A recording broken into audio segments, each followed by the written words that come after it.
ये narrative set होते देख रहे हैं आप? इसलिए पूछ रहा हूं क्योंकि मध्य प्रदेश में चुनाव है। ये नैरेटिव सेट नहीं हो पाएगा क्योंकि जिस मुद्दे पर अमेरिका की संसद में बहस हो सकती है, जिस मुद्दे पर फ्रांस में संसद में बहस हो सकती है, जिसमें ब्रिटेन में संसद में बहस हो सकती है, उस मुद्दे पर भारत में चर्चा नहीं हो रही। और प्रधानमंत्री जी कहते हैं कि सदन के बाहर वो बोल देते हैं, लेकिन सदन में बोलने से वो डर रहे हैं।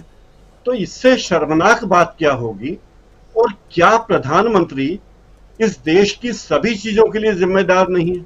जब वो रेल को झंडी दिखाने चले जाते हैं, मन की बात करने चले जाते हैं और विद्यार्थियों को परीक्षा पे ज्ञान देते हैं, तो मणिपुर के बारे में बोलने में उन्हें इतना डर क्यों लगता? वे ये बात क्यों नहीं कहते कि हालात क्या है और हम हालात से निपट रहे हैं? क्योंकि वे हालात से निपटने की कोशिश नहीं कर रहे हैं। इस बारे में मणिपुर के ही एक विधायक हैं और वो बीजेपी के विधायक हैं। उनका ट्वीट में देख रहा था, एक न्यूज चैनल ने उनका ट्वीट शेयर किया कि उनका नाम है पाओ लिनेन हाउकिप, शायद उच्चारण में कुछ गड़बड़ हो, लेकिन स्पेलिंग बोल देता हूं, PAOLINLLHAOKIP। उन्होंने कहा कि मणिपुर की हिंसा में राज्य सरकार शामिल है, मणिपुर हिंसा में राज्य सरकार शामिल है, सरकार की मिली भगत की वजह से हिंसा नहीं रुक रही है। ये एक ऐसा बयान है जो वहां के विधायक ने दिया है और वो कहता है, डंके की चोट पे कहता है कि तो सरकार शामिल, और बीजेपी न तो उस विधायक के खिलाफ कार्रवाई कर रही है, न कोई बयान दे रही है। और उल्टे बीजेपी के एक नेता मनोज तिवारी जी, मुझे शर्म आती कि ऐसे लोग संसद में पहुंच गए और इस तरह की असंसदीय भाषा इस्तेमाल कर रहे हैं हमारे ही देश की संसद के दूसरी पार्टी के सांसदों के बारे में। शर्मनाक है।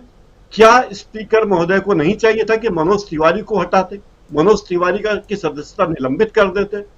क्या ऐसे व्यक्ति को इस संसद का सदस्य रहने का अधिकार है जो अपने विपक्ष की पार्टियों के नेता को नामर्द कहे, इतनी बेशर्मी से एक सड़क छाप भाषा इस्तेमाल करे? ये बात ठीक है कि वो नोटंकी करते हुए आए हैं, लेकिन सदन की गरिमा को तो बनाए रखना उनका दायित्व है। और जो प्रधानमंत्री जी इतनी बातें करते हैं, पूरी दुनिया के तमाम देशों के लोकतंत्र में, संसदों में बात हो रही है, हमारे प्रधानमंत्री कहते हैं कि इस पे कोई बात करना नहीं चाहते, अमित शाह बात करेंगे। जब दुनिया भर के मुद्दों पर प्रधानमंत्री बोलने से हिचकिचाते नहीं हैं, तो ये कोई मंगल ग्रह का मामला तो है नहीं, हमारे देश का मामला है। प्रधानमंत्री को क्यों नहीं बोलना चाहिए? ये तो वैसे ही बात हो गई, केजरीवाल 18 विभाग सिसोदिया जी को दे दें पहले और किसी फाइल पर दस्तखत ना करें और कहे कि मैं तो दूध का धुला हूं। तो मोदी जी ये चाहते हैं कि मैं तो दूध का धुला हूं, भाई मैंने तो कुछ किया नहीं है। और बयान अमित शाह दें, क्यों नहीं? अगर पार्टी हार जाए तो जेपी नड्डा बयान देंगे, देश में कुछ गड़बड़ होगी तो गृह मंत्री बयान देंगे, रक्षा के मामले में कुछ गड़बड़ हो तो रक्षा मंत्री बयान देंगे। लेकिन तमाम फालतू के मुद्दों पर जो गैर जरूरी हैं, उन मुद्दों पर माननीय प्रधानमंत्री जी बयान देंगे। जहां क्रेडिट लेने की बात होगी प्रधानमंत्री जी बयान देंगे, जहां चंद्रयान भेजने की बात होगी हमारे माननीय प्रधानमंत्री बात करेंगे, जो भी मुद्दा होगा प्रधानमंत्री बात करेंगे, लेकिन काम के मुद्दे पर बात नहीं करेंगे। ये क्या बात हुई? और दूसरों पर इल्जाम लगा रहे हो। अगर मान लो राजस्थान में भी गड़बड़ हुई है या छत्तीसगढ़ में गड़बड़ हुई, अगर मान लीजिए, और वहां कार्रवाई नहीं होती है, तो प्रधानमंत्री जी उसके बारे में भी बयान दें, सदन में तथ्यपूर्ण बताएं कि देखिए वहां ये हुआ।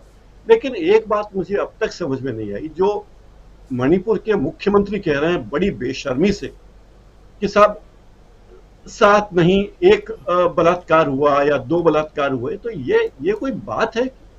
एक भी क्यों हुआ? एक भी ऐसी वारदात क्यों हुई? सवाल 7 का ये, इसे आप नारी की अस्मिता को आप आंकड़ों का मुद्दा बनाना चाहते हो, इससे आप आंकड़ों से जोड़ रहे हो। तो क्या 100-200 पे होगा तो आपको लगेगा मामला गंभीर है, 7 पे होगा तो गंभीर नहीं है, 1 पे होगा तो गंभीर नहीं है? ये तो बहुत ही शर्मनाक बात है। तो शर्म का पहलू हर तरफ से देखिए।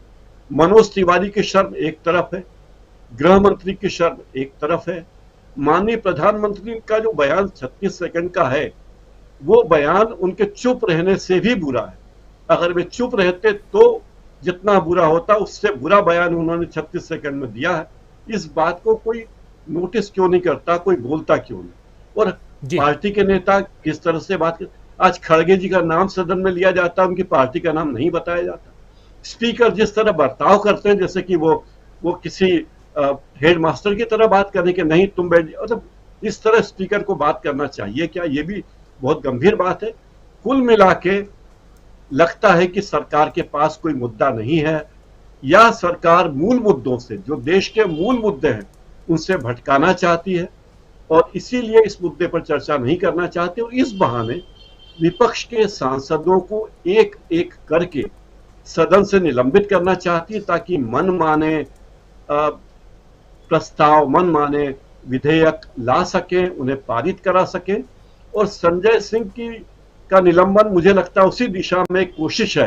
हालांकि संजय सिंह 15 मिनट तक आसंदी के सामने अपनी बात कहते रहे पहले कि मेरी ये गुजारिश है, उनकी गुजारिश नहीं मानी गई, और फिर आनंद फानंद में प्रस्ताव पारित करके उन्हें उनकी सदस्यता पूरे सत्र के लिए निलंबित कर देगी। राजीव जी, ये पूरा देश जानता है कि सदन में बहिर्गमन करना भी एक सांसद की ड्यूटी है, सदन से बाहर जाना भी उसकी ड्यूटी है, नारे लगाना भी ड्यूटी है, और सदन में आकर अपनी बात कहना भी ड्यूटी है। तो सांसदों को, विपक्ष के सांसदों को काम करने से रोकना, ये देश के लोकतंत्र के लिए बहुत बड़ा गंभीर खतरा है। और लगता है कि मोदी सरकार अपनी नाक बचाने के लिए या अपना दामन छुपाने के लिए कोई न कोई कदम उठा रही है। राजीव जी जी जी बिल्कुल बिल्कुल। और लोग अब प्रतिक्रिया भी व्यक्त करने लगे हैं। ये बात भी कही जा रही कि जो नरेंद्र मोदी 2014 में सोशल मीडिया की निसरनी पर, सोशल मीडिया की सीढ़ी पर चढ़कर प्रधानमंत्री के पद तक पहुंचे थे, वे नरेंद्र मोदी अगले वर्ष होने वाले चुनाव में उसी सीढ़ी के कारण नीचे गिर सकते हैं। 10 साल पहले, 9 साल पहले जितने लोग सोशल मीडिया पे सक्रिय थे वो बहुत छिटपुट लोग थे, 15-20% लोग थे, लेकिन अब 90% लोग सोशल मीडिया पर हैं। और यही कारण है कि पॉपुलर मीडिया, टेलीविजन चैनलों पर लोगों का भरोसा कम होता जा रहा है। लोग देखते कि असलियत क्या है, अब लोग आसानी से भरोसा नहीं करते।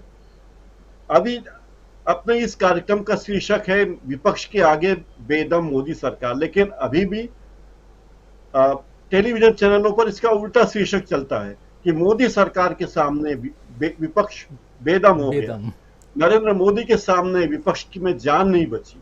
और तमाम ऐसे शीर्षक आपको गूगल पर मिल जाएंगे जो बड़े बड़े चैनल दिखा रहे हैं, क्योंकि उन्हें उसी का पैसा मिल रहा है। और मुझे लगता है जो डीबी लाइव की लोकप्रियता बढ़ी है, इतनी इस लक्ष्य तक पहुंचे हैं, 9 करोड़ से ज्यादा दर्शक वर्ग तक पहुंचा है, तो एक कारण ये भी कि लोग सच को पहचानने लगे हैं। और ये बताता है कि एक नमूना है कि किस तरह से लोग सच्चाई जानना चाहते हैं। प्रशांत जी ने बहुत सही बात कही कि जिस तरीके से हमारे सुप्रीम कोर्ट को, हमारे चीफ जस्टिस ऑफ इंडिया को उनकी बेइज्जती करने की कोशिश ट्रोलर कर रहे हैं, इसमें वे अपनी अक्ल का फालूदा बना रहे हैं। क्योंकि सुप्रीम कोर्ट की प्रतिष्ठा या चीफ जस्टिस ऑफ इंडिया की प्रतिष्ठा उनके 2 रुपए के ट्वीट से कम नहीं होने वाली है। आज भी इस देश के लोगों को भरोसा है तो सुप्रीम कोर्ट से ही है। आज भी प्रधानमंत्री को अगर डर लगता है तो सुप्रीम कोर्ट से ही डर लगता है। और आज भी लोगों के सामने आशा की कोई किरण बची है तो हमारा संविधान और सुप्रीम कोर्ट है। बाकी संवैधानिक संस्थाओं की जो गति हो, लेकिन सुप्रीम कोर्ट पर आप अभी भरोसा कर सकते हैं।